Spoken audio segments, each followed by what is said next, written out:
Dans un petit village paisible au bord du majestueux fleuve Niger, vivait un vieux pêcheur respecté de tous, Baba Fofana. Son visage était marqué par le temps, sa peau burinée par le soleil, et ses mains rugueuses par des années passées à manier les filets et la pagaie.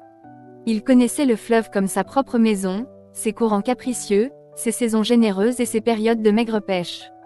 Son fils Mamadou, un adolescent curieux et ambitieux, l'accompagnait souvent.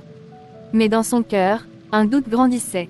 Il voyait les commerçants du marché, vêtus de beaux boubous au tissu chatoyant, roulant sur de puissantes motos, discutant bruyamment autour de plats fumants de mafé ou de thiéboudienne.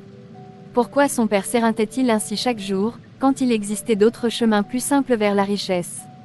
Ce soir-là, alors que le soleil disparaissait lentement derrière l'horizon, peignant le ciel d'orange et de pourpre, Baba et Mamadou rentraient d'une longue journée sur le fleuve.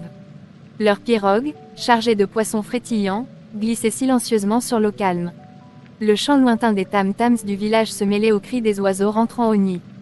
Arrivé à la maison, assis dans une cave au mur de terre, Mamadou, épuisé par la journée, soupira profondément. Il leva les yeux vers son père et dit d'une voix hésitante. « Papa, pourquoi vivons-nous ainsi? Regarde les marchands du village, ils ont de l'argent, des maisons solides, des motos rutilantes. Pendant ce temps, nous passons nos journées à lutter contre ce fleuve, sous le soleil brûlant, pour attraper quelques poissons. Pourquoi ne faisons-nous pas autre chose? Pourquoi devons-nous tant souffrir pour si peu? » Mamadou, mon fils, tu as raison de poser cette question. Mais écoute-moi bien, ce que tu vois n'est que la surface des choses. Laisse-moi te raconter une histoire que j'ai vécue moi-même. Tu comprendras beaucoup de choses. D'accord papa, je t'écoute. Il y a bien longtemps, dans notre propre village, vivait un homme du nom de Sédou. C'était un homme ordinaire, comme toi et moi, qui travaillait dur pour nourrir sa famille. Mais un jour, après une grande inondation, il trouva un sac échoué sur la berge, un sac rempli d'or. Je dis bien un sac rempli d'or. De l'or. Il était donc devenu riche, juste comme ça. Oui, plus riche que n'importe qui dans le village. D'un jour à l'autre, Sédou changea complètement. Il s'acheta des boubous de soie, fit construire la plus grande maison que nous ayons jamais vue, et embaucha des domestiques pour s'occuper de tout. Il ne travaillait plus et passait ses journées à se vanter de sa fortune. Mais s'il avait tant d'argent, pourquoi aurait-il eu besoin de travailler? C'est bien ce que tout le monde cherche. La richesse pour ne plus avoir à se fatiguer. C'est ce qu'il croyait, mon fils. Et c'est ce que beaucoup pensent. Mais laisse-moi te dire la suite. Au début, tout allait bien pour Sédou. Il organisait de grandes fêtes où coulait le dolo et le bissap, où les tambours résonnaient jusqu'à l'aube. Il était admiré, envié, mais le temps passait, et son or diminuait.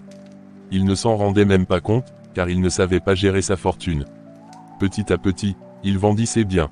Les murs de sa maison commencèrent à se fissurer. Ses amis, qui profitaient de lui, s'éloignèrent. Un matin, il se réveilla, sans un sou. Quoi, il a tout perdu? Oui, mon fils. Et le pire, c'est qu'il ne savait plus comment travailler. Il était si habitué à vivre sans effort qu'il avait oublié les savoirs de base. Il ne savait plus pêcher, ni cultiver, ni même vendre au marché. Il alla de maison en maison, demandant de l'aide, mais peu de gens voulurent l'aider, car il se souvenait de son arrogance passée. Et qu'est-il devenu? Un jour, il a quitté le village, car il avait tellement honte et personne ne sait ce qu'il est devenu. Donc, la vraie richesse, ce n'est pas l'or, mais le savoir et le travail.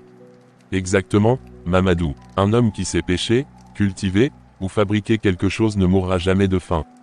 Mais celui qui ne compte que sur la chance ou sur l'argent facile peut tout perdre du jour au lendemain. Alors, demain, je ramerai encore plus fort, papa. Parce que maintenant, je sais que je construis quelque chose qui durera toute ma vie. Ça c'est mon fils, je suis fier de toi. Garde toujours ces 4 leçons. Premièrement, l'argent peut disparaître, mais le savoir reste pour toujours. Deuxièmement, la patience et le travail acharné construisent un avenir solide. Troisièmement, les illusions de richesse facile ne durent jamais longtemps. Et pour la fin, celui qui connaît un métier utile ne souffrira jamais de la pauvreté. Je suis entièrement d'accord, papa. Demain, la famille que je construirai ne manquera de rien, car je travaillerai dur, avec mes propres mains. Mais pour l'instant, j'ai très faim. Je vais aller chercher de quoi manger. Et toi, papa, qu'aimerais-tu manger? Merci mon fils, mais je n'ai pas faim. Profite bien de ton repas. À tout à l'heure. Et toi, que choisis-tu? L'illusion de la richesse ou la force du savoir? Mets ta réponse en commentaire. Si cette histoire t'a touché, mets un like et abonne-toi pour découvrir d'autres sagesses africaines. À très bientôt. Ciao.